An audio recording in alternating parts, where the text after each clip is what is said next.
என் நாமம் தரிக்கப்பட்ட என் ஜனங்கள். அப்ப தேசத்துல இப்படிப்பட்ட ஒரு சிச்சுவேஷன் வரும்போது அதனுடைய உத்தரவாதத்தை யார் எடுக்க வேண்டும் தெரியுமா? என் நாமம் தரிக்கப்பட்ட என் ஜனங்கள் என்று கர்த்தர் சொல்லுகிறார்.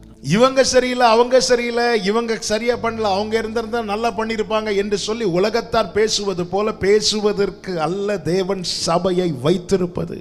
தேசத்துல ஒரு பஞ்சமோ, தேசத்துல ஒரு கொள்ளை நோயோ, தேசத்துல ஒரு அழிவோ வரும்போது என் நாமம் தரிக்கப்பட்ட என் ஜனங்கள். அப்ப உத்தரவாதம் யார் எடுக்கணும்? சபை எடுக்கணும். அப்ப சூழ்நிலையை மாற்றுகிற அதிகாரம் யார்கிட்ட கர்த்தர் கொடுத்திருக்கிறார்?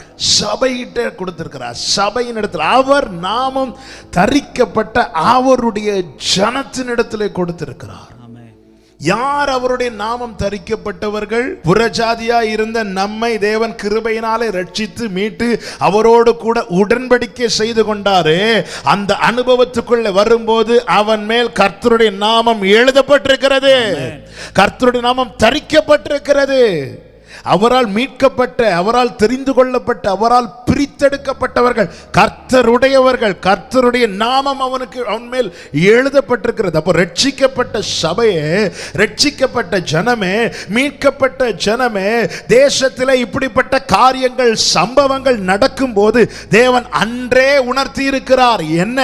அவர் நாமம் தரிக்கப்பட்ட ஜனங்கள் அதை உத்தரவாதம் எடுக்க வேண்டும்.